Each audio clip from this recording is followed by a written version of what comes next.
como cuando uno va al dentista. Puede quedar una calza de frijol ahí, así que asegúrate bien que no vayas a sonreír de repente y se te ve la calza de... es broma, es chiste, es chiste. Ese fue gratis. ¿Suena? ¿Se oye? No. ¿Se oye? ¿Sí? Muy bien, llegamos al último día, últimas sesiones. ¿Qué les ha parecido? No lo invitamos más a Jim para que venga, ¿no? No duerme a todos, es aburridísimo. No, gracias a Dios, agradecemos a Dios por una vez más por la oportunidad de estar aquí. Y entonces vamos a orar para comenzar y a lo que vinimos, ¿verdad? Muy bien, ¿quién quisiera orar para empezar en esta mañana? ¿Mm? ¿Quién quiere orar? Pastor, por favor, nos guía Dios en oración.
Ay, ay, voy a intentar acá.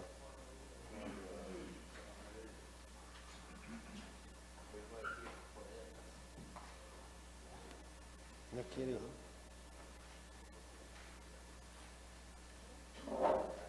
Ok, sí, si quieres.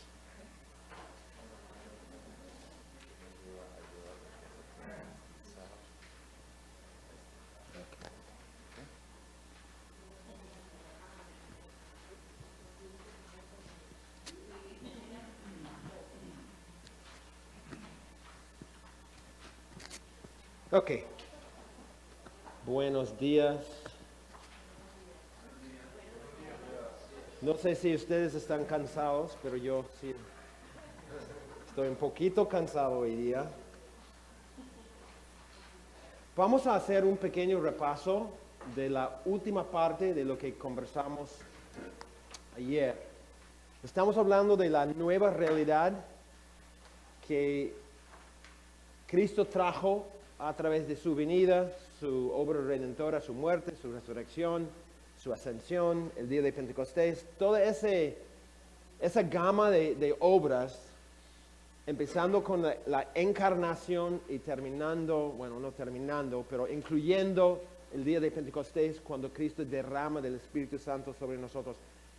Todo eso es lo que nosotros llamamos la obra redentora de Cristo. A veces pensamos solamente en la crucifixión y la resurrección, pero tenemos que extenderlo e incluir todo el tema del día de Pentecostés como parte de esta obra redentora. A raíz de esa obra, Cristo trae una nueva realidad para nosotros.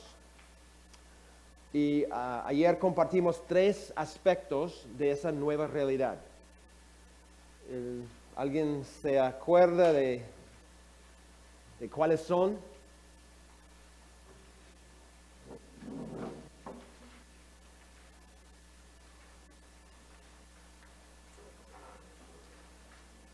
Ok, es número 1, número 2.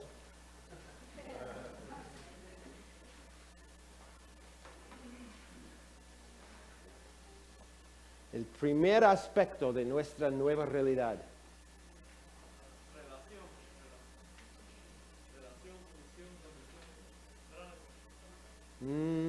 No, no.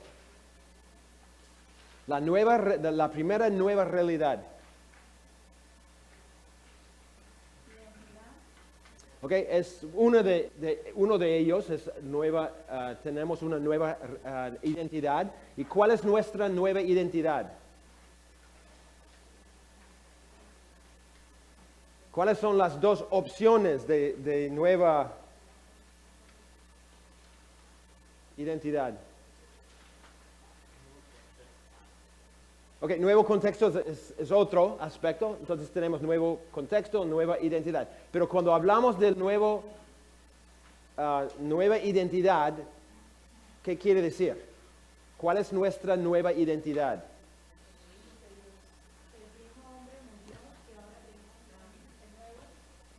Ok. Ok, el viejo hombre murió. Nosotros somos el nuevo hombre. ¿Okay? No es que tenemos dos hombres dentro de nosotros peleándose entre sí, no. El viejo hombre significa todo lo que éramos antes de conocer a Cristo. Es la vida en Adán, es la vida como no creyente, es la vida de una pagana, un pagano. Pero con la obra redentora de Cristo, Él nos saca de en Adán y nos pone en Cristo. Y ese traslado cambia radicalmente nuestra identidad. El viejo hombre muere, ya no existe, y nosotros somos el nuevo hombre. ¿Ok? El nuevo contexto. ¿Cuál era el viejo contexto? La vieja realidad en cuanto a nuestro contexto. ¿Y cuál es el nuevo?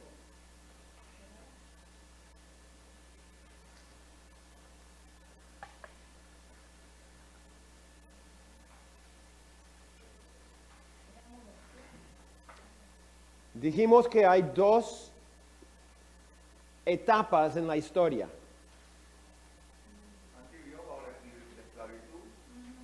¿Ok? Y ahora somos librados de su autoridad. Ok, de la autoridad de qué? De la ley. Bueno, de la ley, pero del presente siglo malo. El presente siglo malo, dijimos, originalmente se trataba de una etapa en la historia, ¿no? Los judíos dividían la historia en dos etapas.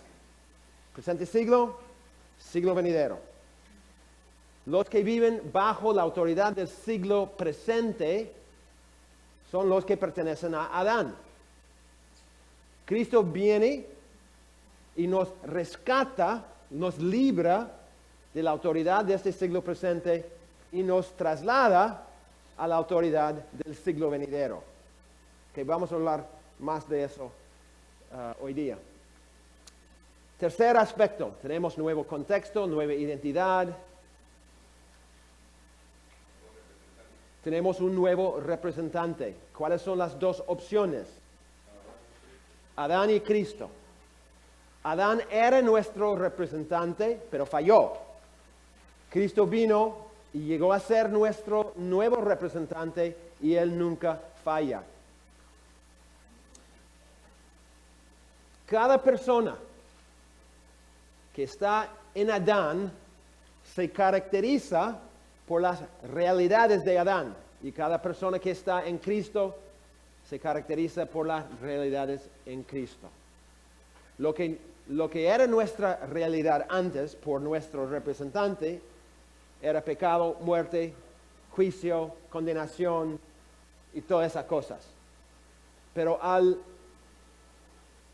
trasladarnos bajo un nuevo representante, nuestra realidad cambia. Nuestra realidad ahora es justificación, vida eterna, salud, salud, salud. 3 veces, nada más. El límite. Entonces, toda nuestra realidad se debe al hecho de que estamos en Cristo. Nuestra unión con Cristo define todo en nuestra vida. Tenemos acceso a todos los beneficios, y privilegios de la salvación porque estamos en Cristo. Somos copartícipes en todo lo que Cristo hizo porque estamos en Cristo. Entonces, su muerte es nuestra muerte. Su resurrección es nuestra resurrección. Su ascensión es nuestra ascensión. Todo esto porque estamos en Cristo. Ok, antes de avanzar a número 4, quiero saber si hay preguntas.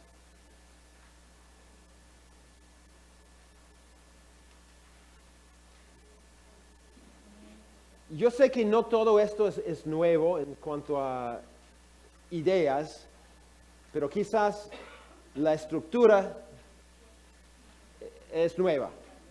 Entonces, no quiero avanzar si no estamos entendiendo lo que estoy diciendo, porque no quiero, terminando el taller, alguien te pregunta, ¿qué tal? Excelente, muy bueno, me gustó mucho ese gringo interesante, pero ¿qué aprendiste? No me acuerdo nada.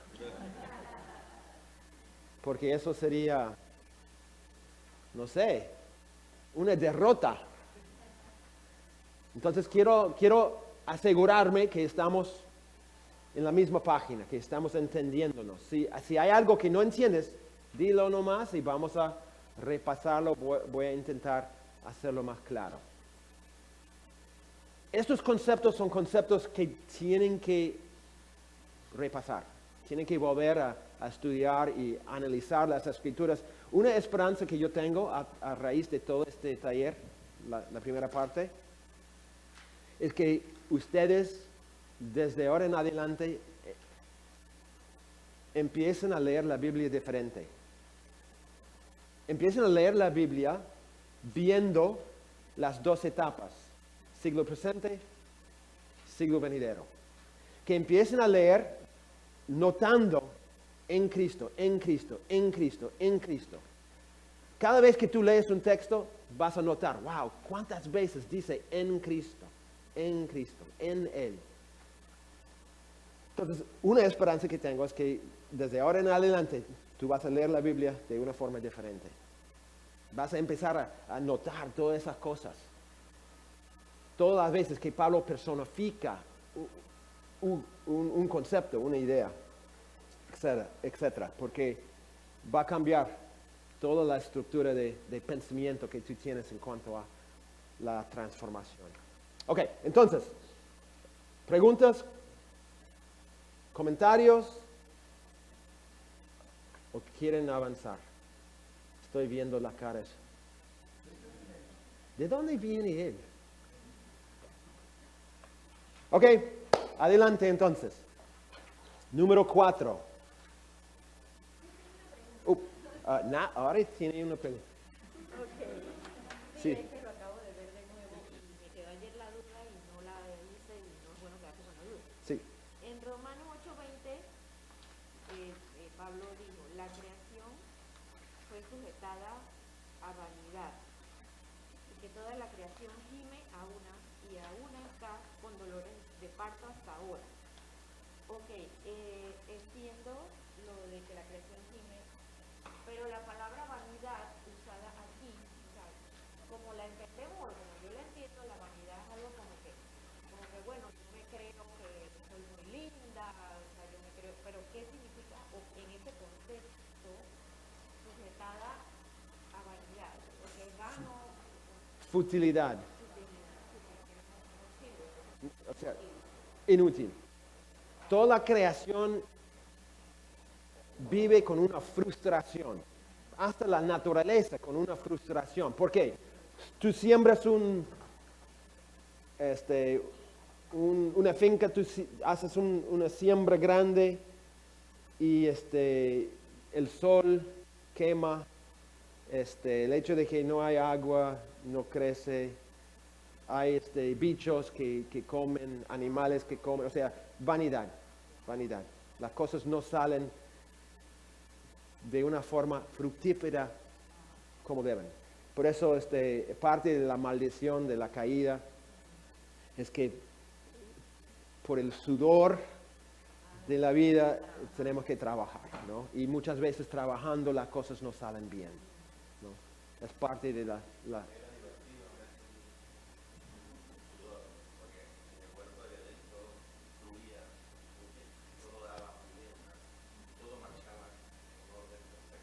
Exactamente. Y todo era como tú dijiste, era más o menos un gozo hacerlo. O sea, se deleitaba en su trabajo. Hoy en día, muy poca gente encuentra deleite en su trabajo, ¿no? La mayoría encuentra una rutina aburrida, frustrante. Entonces, todo eso es consecuencia de la caída. Y la cosa maravillosa para nosotros es que cuando viene Cristo, Él trae una nueva realidad. Ahora, no es que ahora, por ser cristiano, me encante mi trabajo. No es la idea. O sea, yo sigo viviendo en el ambiente de este mundo caído. Sin embargo, yo tengo una nueva identidad. Otra vez en el segundo curso vamos a hablar del hecho de que tenemos que ver el trabajo como una vocación. La tendencia es ver el llamado pastoral como vocación y los demás trabajos como, bueno, tengo que hacerlo. Por lo menos puedo evangelizar. No. Cualquier trabajo es una vocación, es un llamado de Dios. Dios te ha puesto en este trabajo porque es tu llamado. No es que solamente los que pertenecen al ministerio tienen un llamado. No. Todos tenemos llamado hacia algo. Y la idea es que nosotros cumplamos el rol que Dios tiene para nosotros en ese trabajo. Que seamos agentes de Él en ese trabajo. Entonces, es un gran cambio entre una persona que solo ve vanidad en su trabajo, futilidad, y una persona que ve, aunque me cuesta, aunque es difícil, aunque me cansa, es un llamado de Dios. Yo estoy acá porque Dios me tiene acá. Entonces, yo como llamado a ser carpintero, llamado a ser profesor, llamado a ser ama de casa, yo lo hago con una mentalidad, esto agrada a Dios. Yo me dedico acá, no voy a dejar que este trabajo sea mi Señor, que sea mi ídolo. No. ¿Por qué? Es un llamado que Dios me ha dado para cumplirlo cristianamente, ¿no? De una forma consecuente con Cristo. Entonces, eso cambia toda la óptica, pero es consecuencia de nuestra nueva realidad. Entonces, afecta todo en la vida. ¿Otra pregunta? Ok. Adelante. Número 4. Antes éramos orientados por la carne. La carne era nuestra guía principal en toda la vida. Pero ahora tenemos una nueva situación. Vivimos bajo la guía del Espíritu Santo. Ahora, tal como yo dije ayer con nuestra nueva identidad, probablemente lo que voy a compartir va a ser diferente, la óptica un poco diferente de lo que generalmente pensamos. La tendencia es pensar en la carne como algo dentro de mi ser. Yo tengo en mí la carne. Lo que quiero mostrarles que eso no es la idea, ¿ok? Entonces, abren las mentes para ver lo que dice el texto bíblico. Antes de entrar en esto, tengo que volver a enfatizar algo que enfatizamos ayer, y es eso de la personificación. ¿Se acuerdan lo que significa personificar algo? Cuando personificamos algo, ¿qué estamos haciendo? Damos atributos o características humanas a una cosa. Ok. Muy bien. Entonces, atribuimos características humanas a algo que no vive o algo que no es un ser. Pablo, la estructura de la teología de Pablo se basa en muchos casos sobre una personificación de un concepto. Pablo, en todas sus cartas, vez tras vez, personifica ciertas realidades. Por ejemplo, quiero dar varios ejemplos aquí. Creo que estamos en la página, 57. pero esto no está ahí. De la personificación. Oh, ya, ok. Perdóneme, siempre estoy preguntando porque no tengo una copia de mi propio libro. Ok. Entonces, la personificación es una técnica literaria donde el autor atribuye una cosa inanimada, que no tiene vida, las características de una persona. ¿Ok? Entonces Jesús, por ejemplo, dice en un texto que las piedras adorarán a Dios. Hasta las piedras. Las piedras no pueden adorar a Dios. No tienen boca, no tienen manos, no pueden. Pero Él está mostrando que ustedes, si no quieren adorarme, hasta las piedras van a levantarse y van a adorar. Por ejemplo, Salmo 98:8, los ríos batan las manos, los montes todos hagan regocijo. ¿Okay? El salmista está usando personificación para decir que hasta la naturaleza existe para dar gloria al Señor. Dios creó la creación como algo que le glorifica a Él. Salmo 114:4, los montes saltarán como carneros. Ahora tenemos otra técnica literaria, tenemos lo que se llama un símil. Un símil es una comparación entre dos cosas donde se usa la palabra como para mostrar la comparación. Entonces está comparando montes con carneros acá.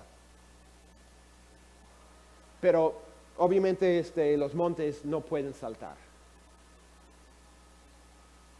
Esa es la idea. Ok, ¿cuáles son algunos ejemplos de personificación en Pablo que son muy importantes? Tenemos, por ejemplo, el pecado. Pablo en muchos textos personifica el pecado. El pecado ya no es simplemente una transgresión, sino es una bestia. Es una criatura, es un animal, es un rey, o sea, Pablo le da vida, le da características humanas para que tú digas, wow, yo tengo que estar al tanto, ¿dónde está el pecado? Porque me está buscando, me está cazando. Entonces, por ejemplo, en Romanos 7:11, él dice, porque el pecado, tomando ocasión por el mandamiento, me engañó y por él me mató. Entonces, el pecado es personificado como una fuerza malvada que esclaviza, que se opone a Dios y que mata. ¿Y por qué? ¿Cuál es el propósito de personificar al pecado en este caso? ¿Por qué Pablo lo hace? ¿Cuál es su propósito? ¿Por qué no simplemente decir el pecado es peligroso?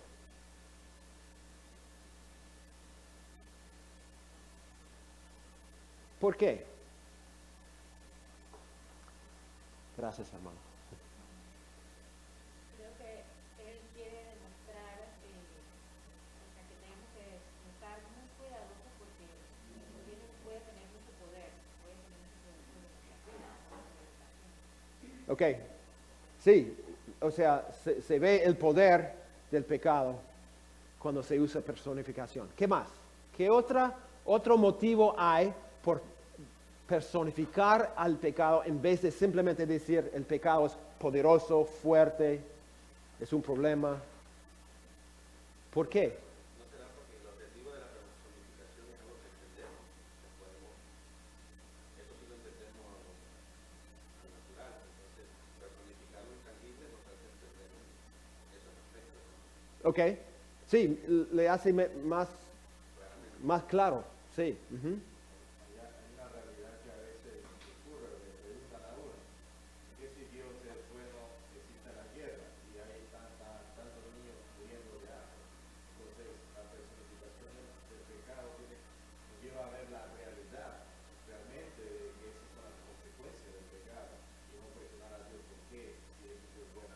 ¿Ok?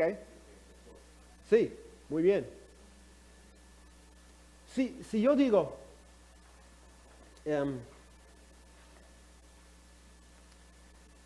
Moisés, lo que me dijiste me duele mucho. Okay, todos van a entender lo que estoy diciendo, ¿no? Que él me ha causado dolor. Pero si yo digo, tus palabras son cuchillos cortando mi cabeza. Estoy sangrando, ya no tengo la fuerza ni para levantarme. ¿Cuál de las dos formas comunica con más poder, más gráficamente el tema?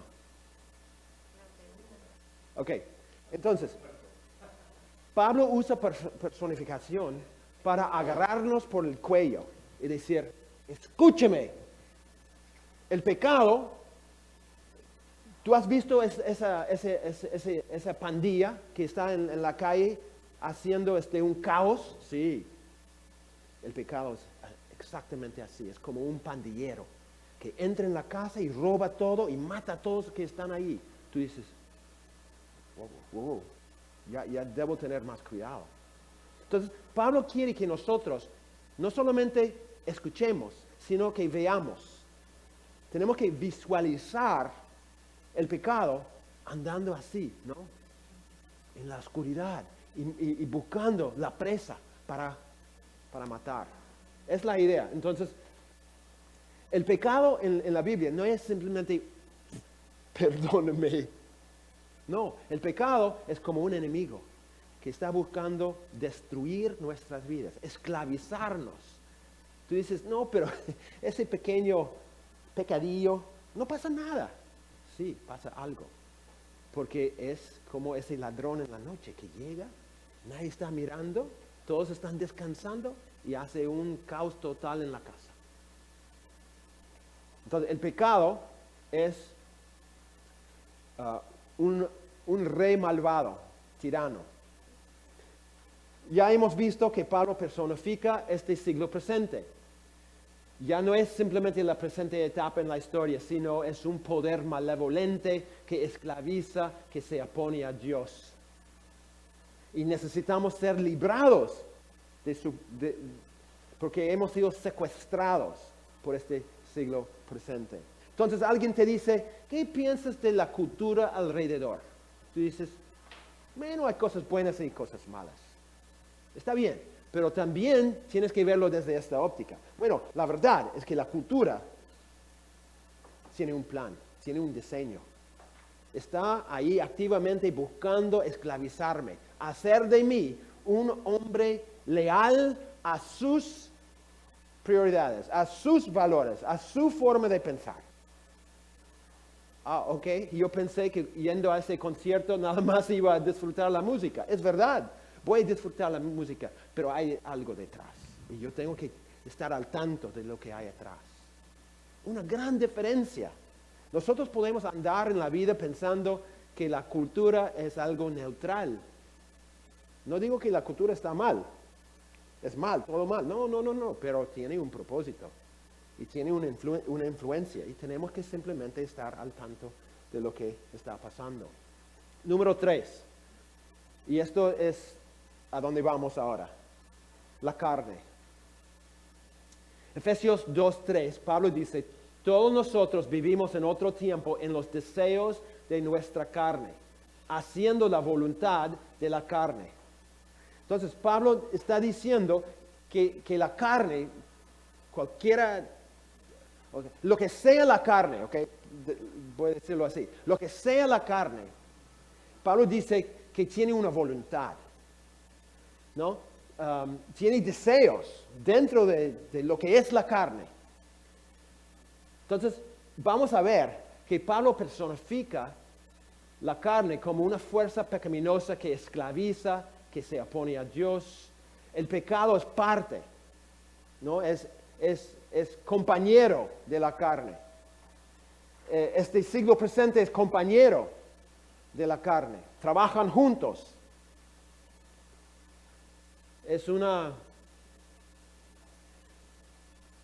Si quieres saber ¿Cómo se define la carne en el Nuevo Testamento? Por lo menos en las cartas de Pablo. La carne representa la humanidad en su debilidad.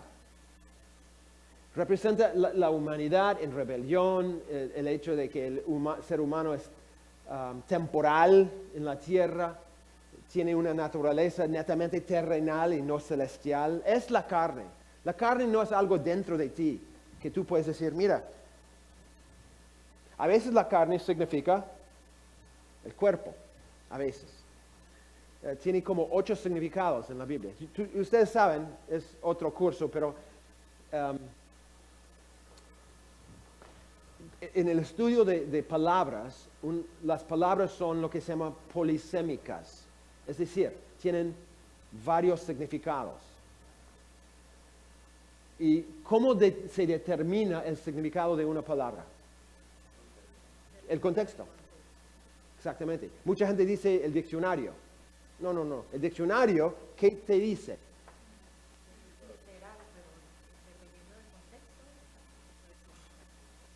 Ok, pero el diccionario, tú abres la palabra carne, tú buscas en el diccionario, ¿qué va a decir?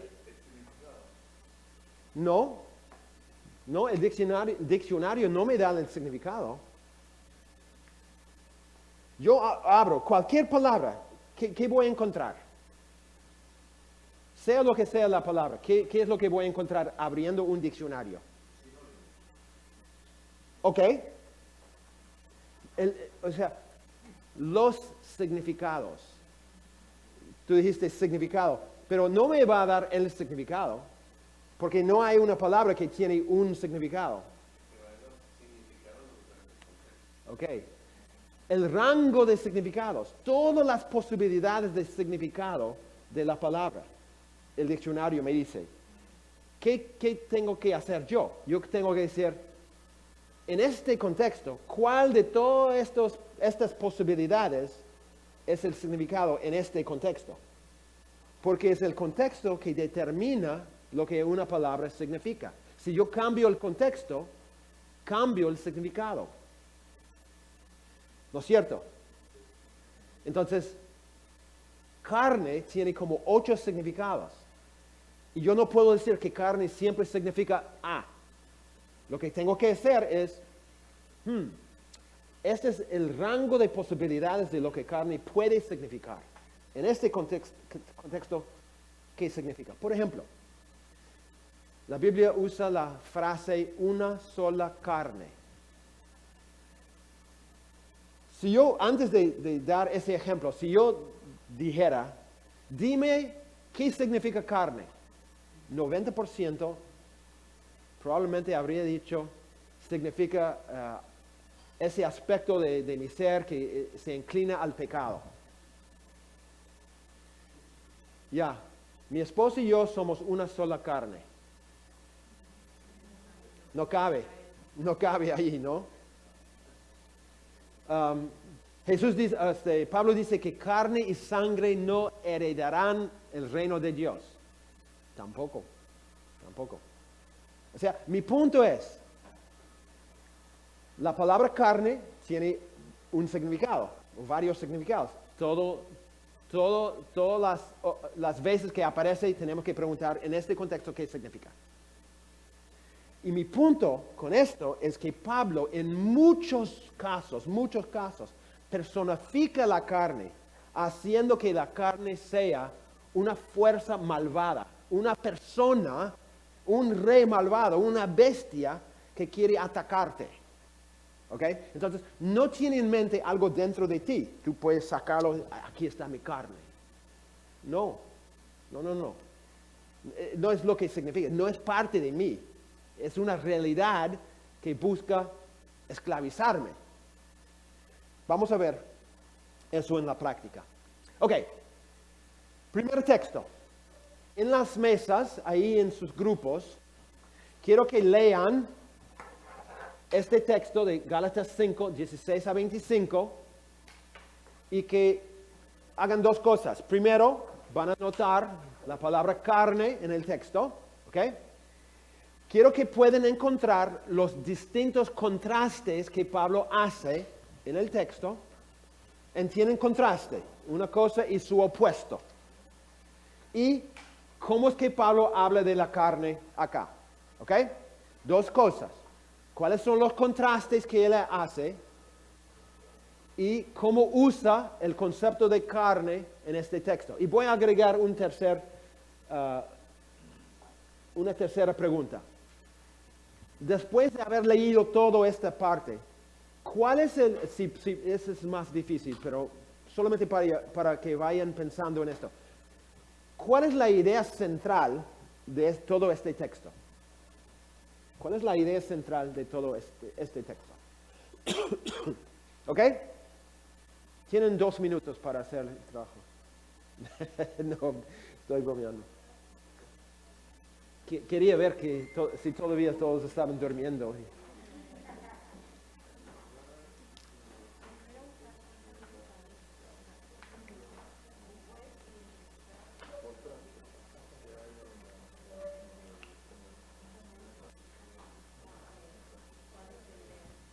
Frank, ¿puedes poner esto? Quiero ponerlo aquí, pero aquí no puedo. Sí, no pude.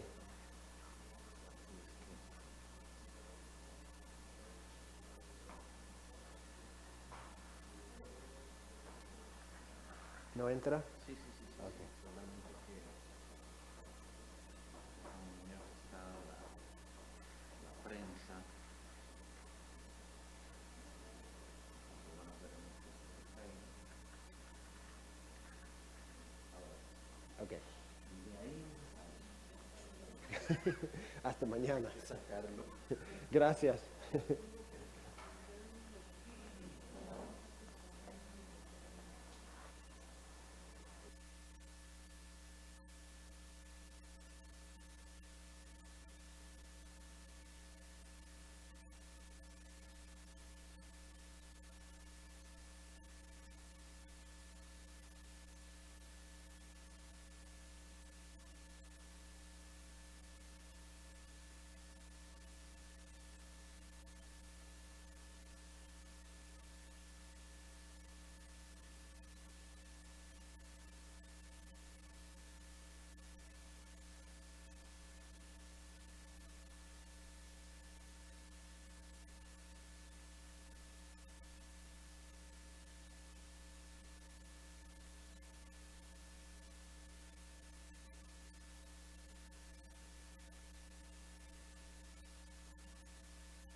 aquí viene Leo diciendo, ¿cuál es tu problema? No sé por qué no sabe prender el botón. Ok, vamos a volver y decir todo lo que acabo de decir otra vez. No. Ok, entonces, ¿qué encontraron ustedes? ¿Cuáles son algunos de los contrastes? ¿Cómo es que Pablo señala el significado de la carne? ¿Qué encontraron?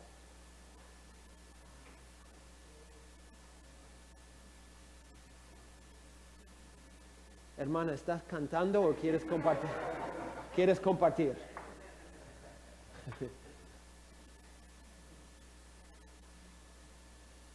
Sí, adelante. Bueno, acá nosotros definimos las obras de la carne y los frutos del espíritu. ¿Ok? Entonces hay un contraste entre obras de la carne y fruto del espíritu. Un gran contraste entre las dos cosas. Ok, ¿qué más? ¿Qué más? Es como, podemos decir sinónimo, pero no sé cómo se trataría. Pero al inicio nos da, tenemos, dice ahí en el inicio, digo pues, es como nos dice, digo pues, andar en el espíritu y no en la carne. Es lo mismo del fruto, los frutos de la carne y los frutos del espíritu, pero acá te dice que tienes que andar en el espíritu como hijo de Dios, más no en la carne. Ok, entonces el contraste entre carne y espíritu acá. Y el andar. Muy bien, muy bien. ¿Qué más?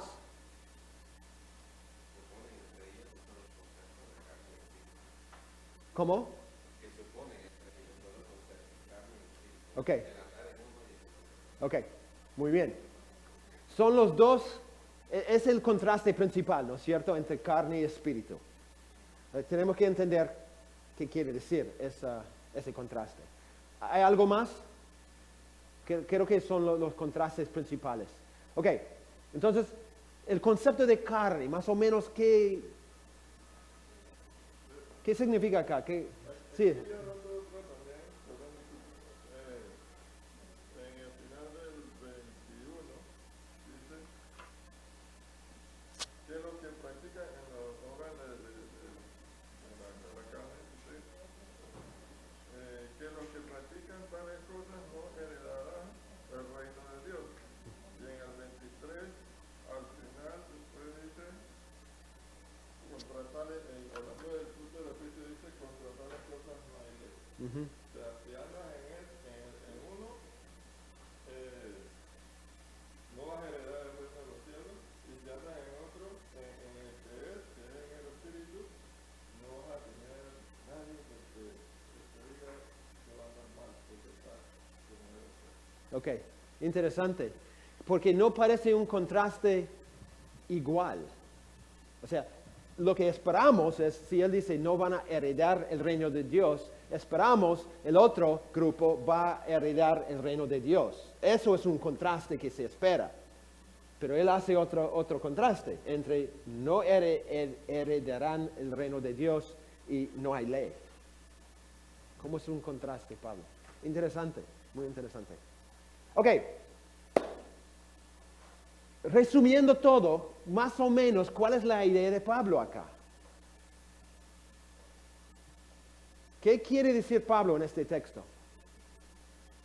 ¿Qué opinan? ¿O quieren esperar y no contestar todavía?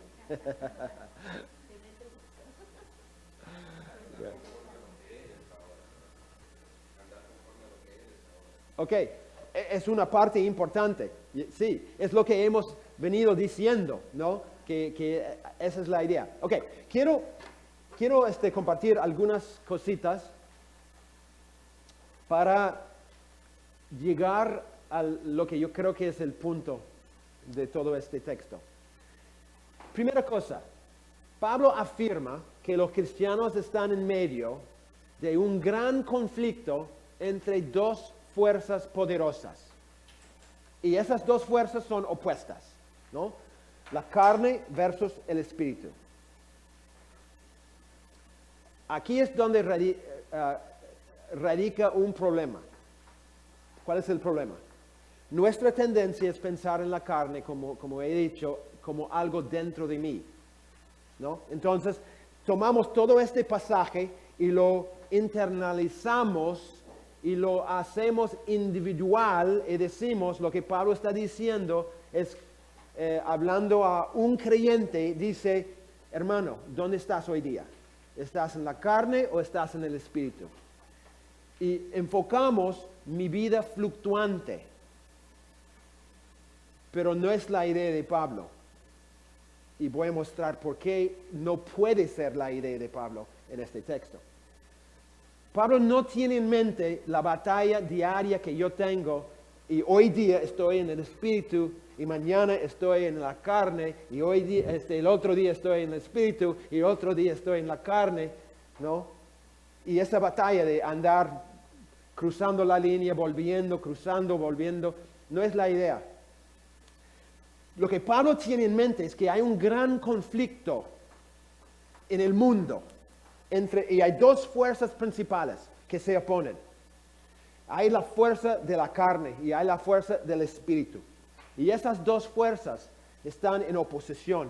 Hay una pelea, es verdad, hay una pelea, pero la pelea es mucho más que lo que tú encuentres en tu cuerpo. ¿Tenemos una lucha adentro? Por supuesto que sí. ¿Tenemos una batalla entre lo bueno y lo malo?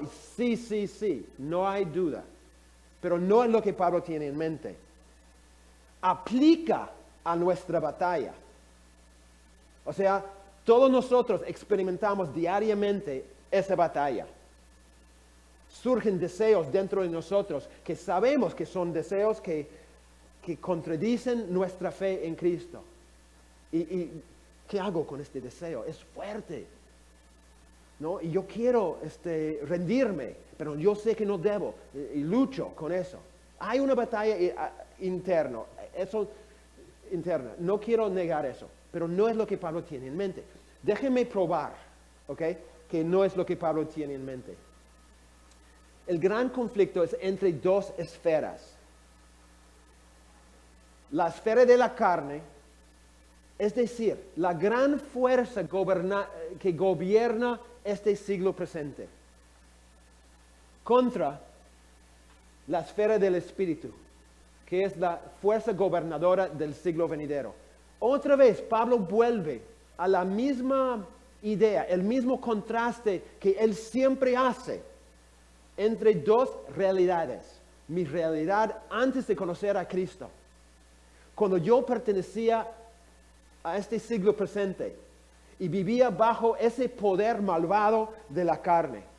Y mi nueva realidad, donde yo vivo ahora, bajo la fuerza, el poder, la guía del Espíritu Santo, porque yo soy parte del siglo venidero. Ahora, tú dices, no te creo.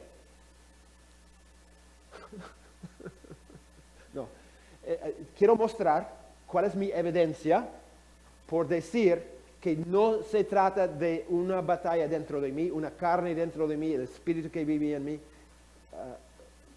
obrando, peleando, sino dos fuerzas cósmicas, dos fuerzas que existen en la historia que están en conflicto. Hay dos evidencias que quiero mostrar. Primero, es Gálatas 5:18. ¿Okay? Pablo dice en Gálatas 5:18, pero si sois guiados por el Espíritu, no estáis bajo la ley. Ok. ¿Por qué esto es una evidencia que demuestra que no está hablando de mi vida cristiana fluctuante? ¿Por qué es una evidencia aquí?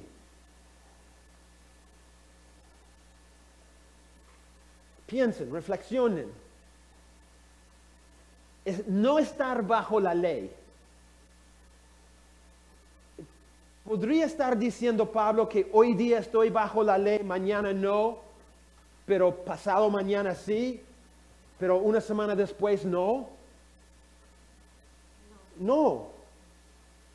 Ahí creo que él ya se refería a que si somos guiados por el Espíritu después que nos dio Cristo, ya lo de la ley no, o sea, no tenemos que estar bajo la ley, pues, porque ya estamos bajo Cristo, bajo el Espíritu Santo de Cristo que nos dio. Entonces ya no dependemos de la ley. Ok. Otro aspecto de nuestra nueva realidad que no estoy incluyendo, que yo tengo en mi material, pero lo borré para este taller porque tenía demasiado. Otro nuevo aspecto de nuestra nueva realidad es que hemos muerto a la ley. Que quiere decir que la ley ya no tiene poder, no es nuestro juez. No vivimos bajo la jurisdicción de la ley ahora. ¿Por qué? Cristo cumplió la ley. Cristo cumplió la ley. Él trajo un nuevo pacto. Con el nuevo pacto tenemos una nueva ley. La ley de Cristo. La ley del amor. Eso es lo que gobierna nuestras vidas. Ya no la ley de Moisés. Entonces Pablo no puede estar diciendo acá, mira, hermano, si obedeces el Espíritu en tu vida hoy día, ya no estás bajo la ley. Pero si mañana te caes en pecado y sigues la carne y no el Espíritu, ahora estás bajo la ley. No. La ley era algo que estaba en pie hasta la obra redentora de Cristo. Cristo cumplió la ley, no vivimos bajo la ley. El punto de Pablo acá es, mire, una persona guiada por el Espíritu es una persona que no vive bajo la jurisdicción de la ley. Lo que Pablo está diciendo es que una persona guiada por el Espíritu vive en esta esfera. Ok, yo voy a borrar el Espíritu. ¿Qué nombre puedo poner acá para indicar lo que Pablo tiene en mente? La gracia. ¿Qué más? En Cristo. Otra manera de decir esto es en Cristo. Otra manera de decir esto, en Adán. Otra vez, Pablo está hablando del traslado que Dios realizó en nuestras vidas cuando nos salvó. Nos sacó de en Adán. Nos sacó de en la carne. Y nos metió en una nueva esfera, en Cristo. Es decir, guiado por el Espíritu. Entonces Pablo dice, ¿quieren saber dónde estás? Bueno, no es la pregunta, porque vamos a ver esa pregunta. ¿Cuál es una característica que una persona que vive en esta esfera? Una característica es que no está bajo la ley. No hay ley, como tú dijiste, no hay ley para esa persona. ¿Por qué? Se cumplió. Se cumplió. No vivimos bajo la ley. Entonces, mi punto es evidencia de que Pablo no está hablando de una batalla dentro de mí. ¿Hay una batalla dentro de nosotros? Por supuesto que sí, pero no es esta. En mi país hay venado. Y los venados corren del bosque y muchas veces en Michigan, donde vivo, van a la calle. Y cuando tú manejas tu carro y un venado está ahí donde está Frank y te miran, tú estás manejando el carro, ellos hacen eso. Y no se mueven. Es exactamente lo que estoy viendo ahora.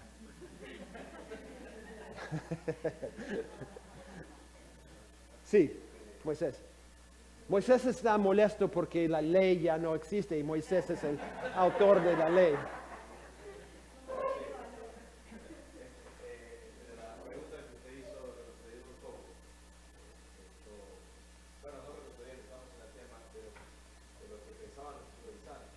Ujú. Porque Pablo está tratando de explicarles o enseñarles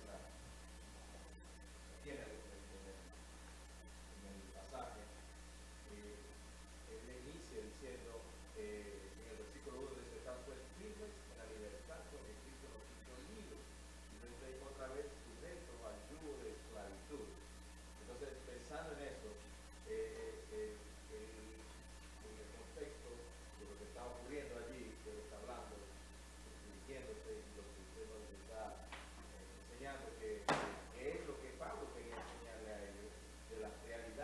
Ujú. Entonces, tenemos un evangelio muy light, muy superficial. Tocamos el tema, pero no queremos herir, no queremos golpear, queremos que la gente esté cómoda y que no vea su realidad.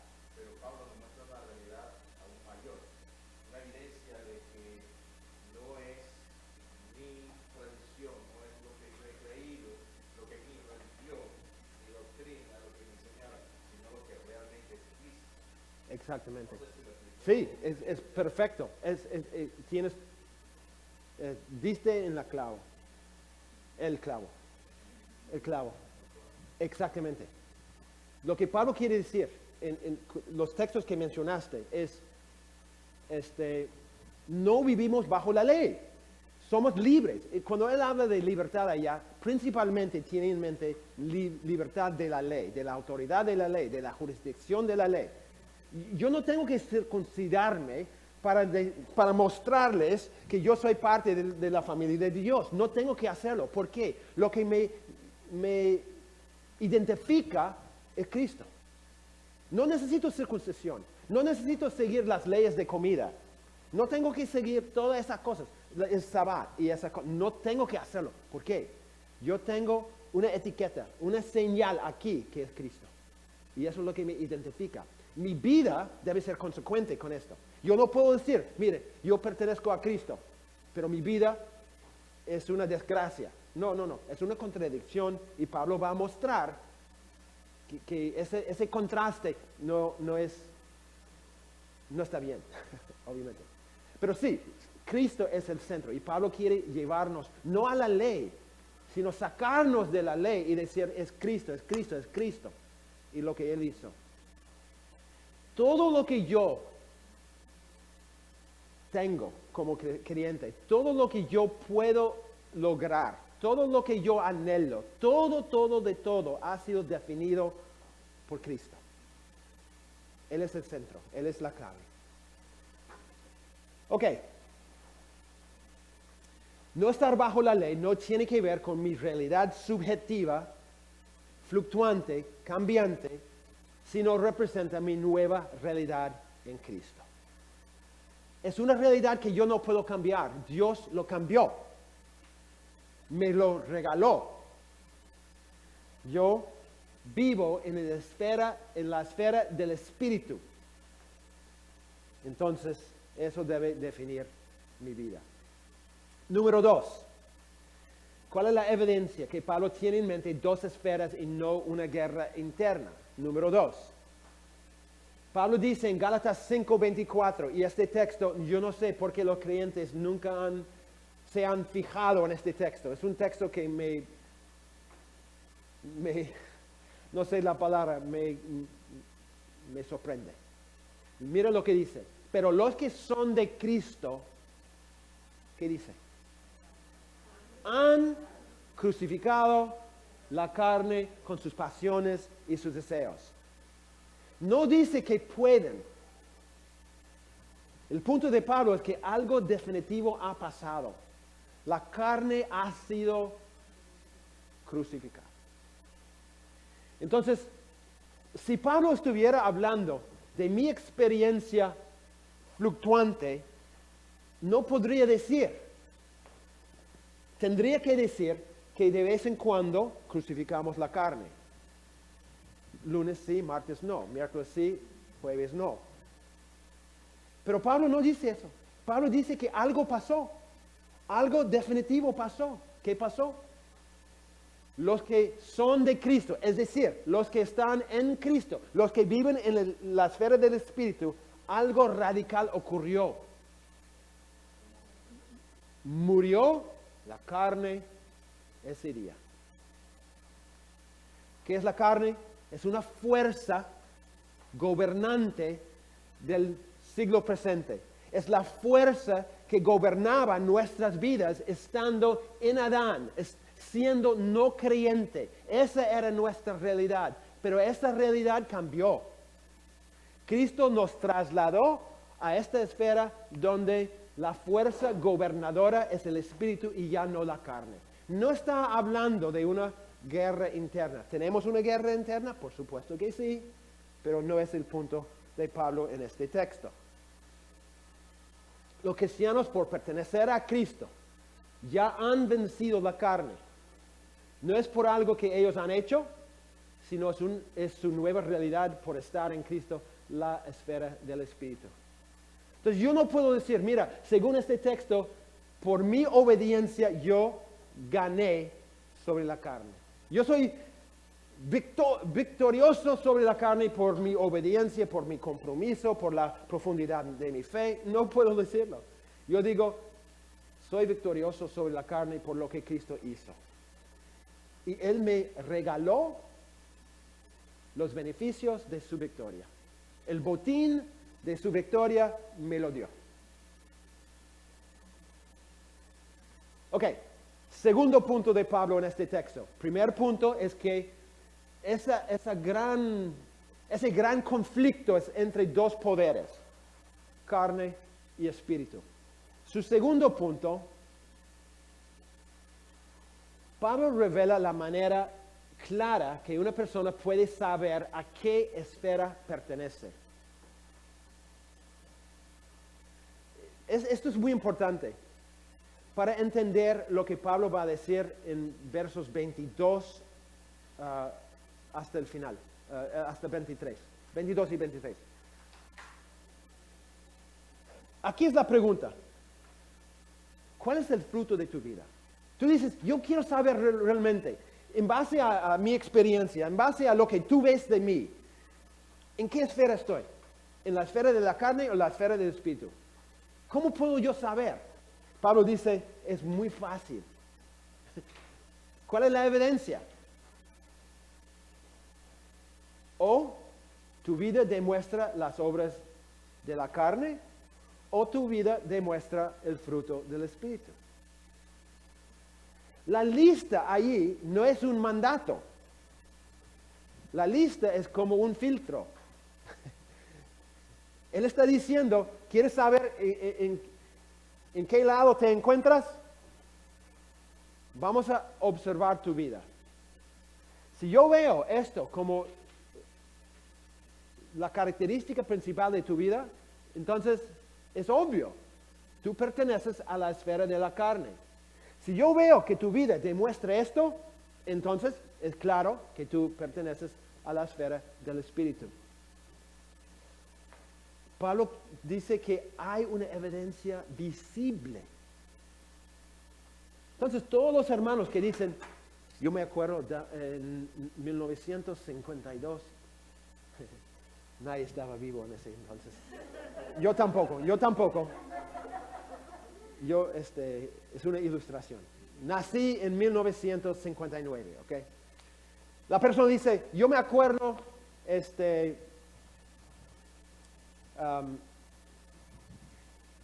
fui a una cruzada y el gran predicador,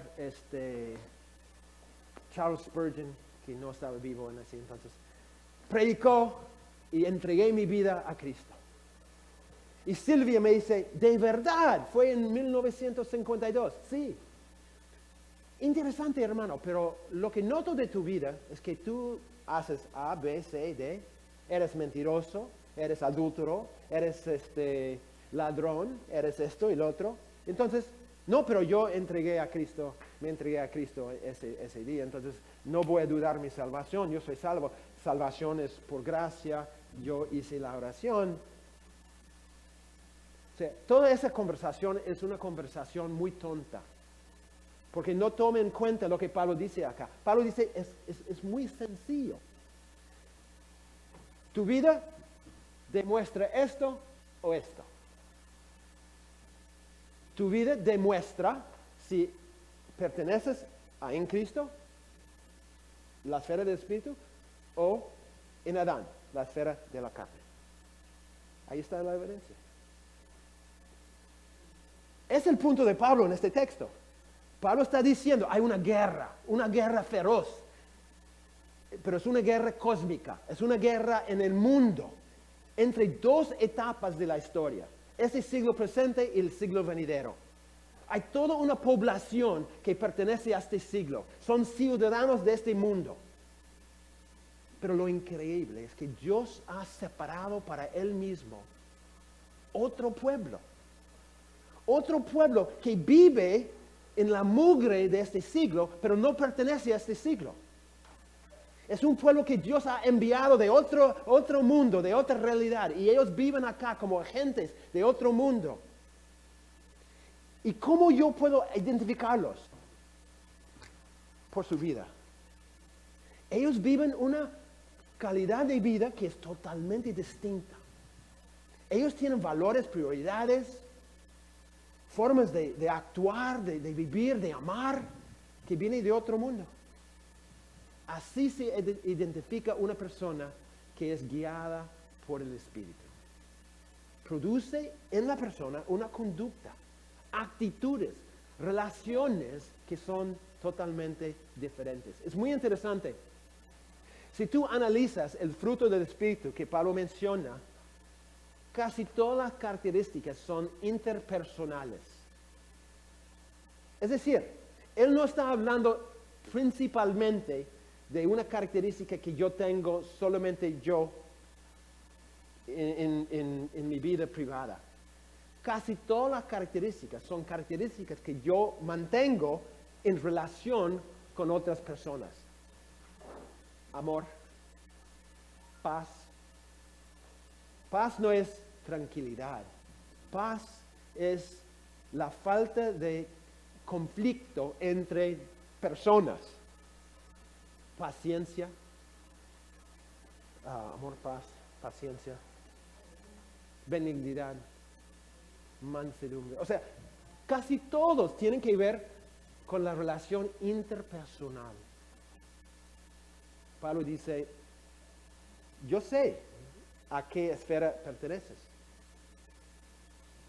Observo tu vida, observo las relaciones que tienes, observo tu manera de responder a la vida.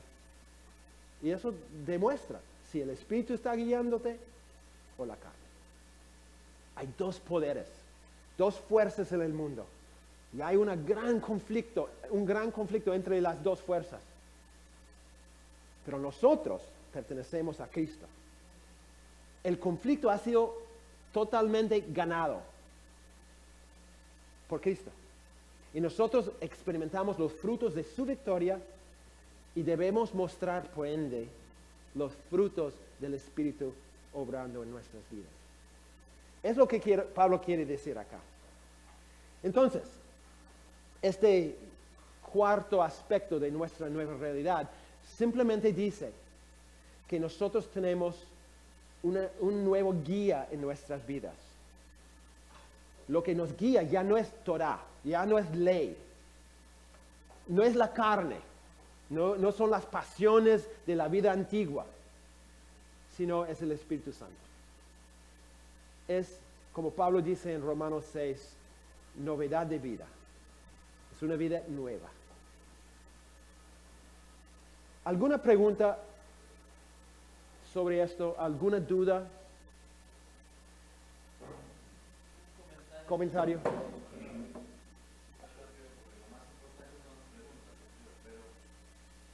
Tengo un sobrino que no es muy joven, cumple 49 este año, y se crió en un trasfondo súper recontra católico. Y alguna vez compartimos el Evangelio, y el hombre es interesante porque bajo ese contexto, él estudió afuera de su país, o en Costa Rica, y sacó un doctorado en física matemática. Entonces es una eminencia. Y en tiempo más reciente nosotros notamos, mi hermana y yo, quizás como que compartimos más cosas en la fe, que él estaba involucrándose en un grupo judaico, más y más. Y para mí ver estas cosas y ver un poquito las conversaciones recientes que he tenido con él, bastante esporádicas, cómo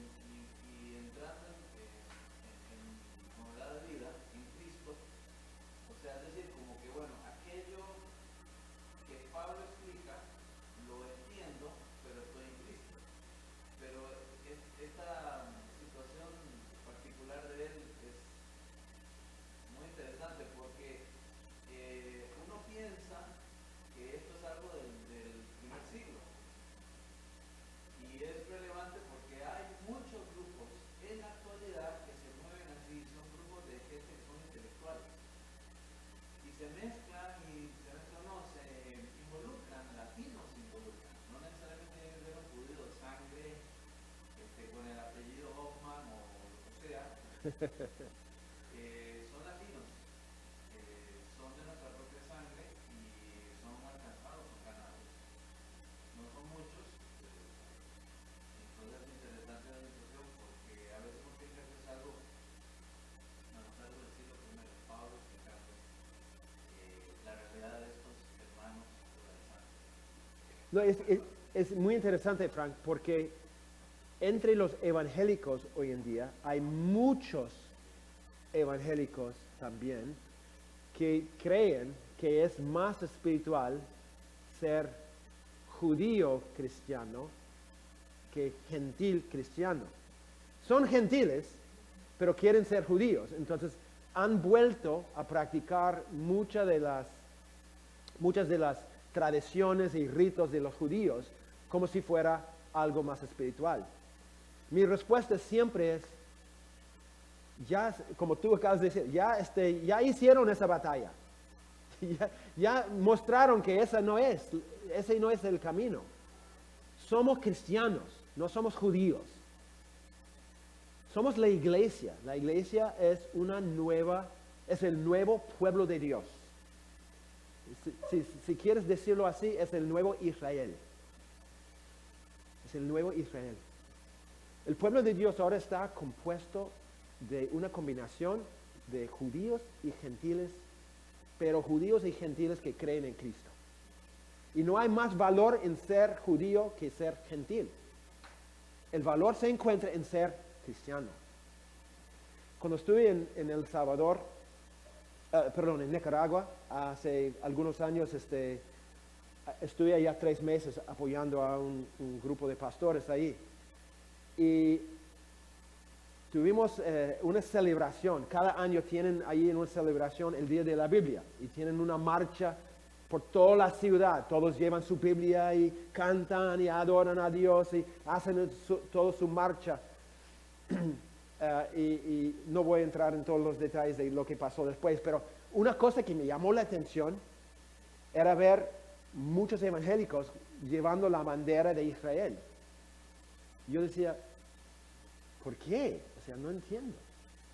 Y cuando estuve en El Salvador, un pastor en su iglesia tenía adelante la bandera de Israel. Yo digo, no entiendo, o sea, no somos judíos, somos cristianos.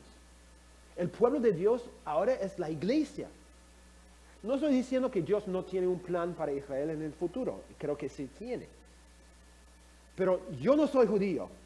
Nunca voy a ser judío. Yo soy parte del nuevo Israel, que es la iglesia. Entonces, esa tendencia no es solamente entre los intelectuales, ahora es entre los evangélicos. Y para mí es un error de entendimiento de lo que es el pueblo de Dios. Y bueno, es todo un tema que no quiero entrar porque no quiero causar problemas. Ok, ¿cómo estamos? Todavía estoy viendo algunos venados acá.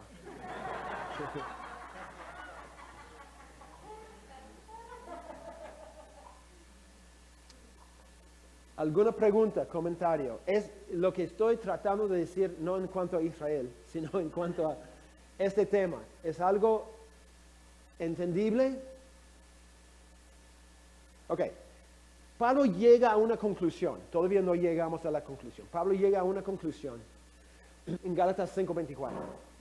Él dice, pero los que son de Cristo, o sea, después de hablar de los frutos y cómo se identifica si una persona está en Cristo, en la carne o en el Espíritu, y Pablo llega a la conclusión y dice, pero los que son de Cristo han crucificado la carne con sus pasiones y deseos. Pablo está llegando a la conclusión de algo que es real. No es algo que es tu opinión, no es tu sentir, no es tu sueño. Pablo dice que aquí hay una realidad que todo cristiano debe aceptar. Nosotros que estamos en Cristo, guiados por el Espíritu, nosotros tenemos una nueva realidad. Y esa realidad es que la carne ha sido crucificada. La carne no tiene autoridad sobre nuestras vidas. La carne no es nuestro dueño, no es nuestro guía, no es lo que nos mueve. La carne murió. Entonces, la fuerza que caracterizaba y dominaba nuestras vidas antes de conocer a Cristo ha sido totalmente destronada. Esa fuerza no está sobre el trono de mi vida. El Espíritu es el que gobierna mi vida, ya no la carne. Ahora, eso no significa que yo nunca voy a vivir como si la carne fuera mi guía. Lamentablemente, yo sigo recordando mi pasado. Justo en la mañana, hoy día, estaba meditando sobre el tema de los deseos que tenemos. Es un estudio que quiero hacer. ¿Qué es lo que causa un deseo en mi cuerpo? O sea, ¿de dónde vienen esos deseos? Porque yo tengo deseos muy feos en mi vida. Yo tengo pensamientos muy feos en mi mente. Y ustedes también. Y quizás podamos tener un tiempo de confesión donde todos pueden compartir. No. ¿Cuál es el origen de esas cosas? Eso quiero entender mucho mejor. Pero lo que Pablo dice acá, que la fuente principal de esas cosas ha sido crucificada, muerta, la carne. Esa fuerza ya no gobierna en nuestras vidas, legalmente. ¿Puede tener una influencia? Sí, lamentablemente que sí, pero no tiene autoridad. Ustedes entienden la diferencia entre autoridad y influencia. Autoridad significa que alguien tiene el derecho legal. Influencia, alguien puede estar sin poder, sin autoridad, pero tener mucha influencia en nuestra vida. Tenemos en Perú, no vivo en Perú. Hace años en Perú había un brazo derecho del presidente. Y él, se reveló un montón de suciedad y todo, y lo llevaron preso. El presidente huyó del país y todo un desastre, ¿no? Pero todos sabían que ese brazo derecho del presidente, estando en la cárcel, todavía estaba influenciando todo el gobierno y toda la población. No tenía nada de autoridad legal para hacer nada. Estaba preso, pero tenía influencia sobre la vida de mucha gente. El presidente tenía todo el poder y autoridad legal, pero no tenía la influencia. Así es con la vida antigua, así es con la carne. No tiene autoridad legal, no tiene el derecho de gobernarme. Yo puedo decir no, Satanás tiene que huir. No obstante, tiene mucha influencia. Y muchas veces yo dejo que su influencia sea lo que me guíe. Y eso no debe ser. Es vivir en contra de lo que soy. Es vivir en contra de mi realidad. Pero lo hacemos con demasiada frecuencia. Ok, vamos a tomar 5 minutos de break, porque estoy viendo que todos necesitan un whisky.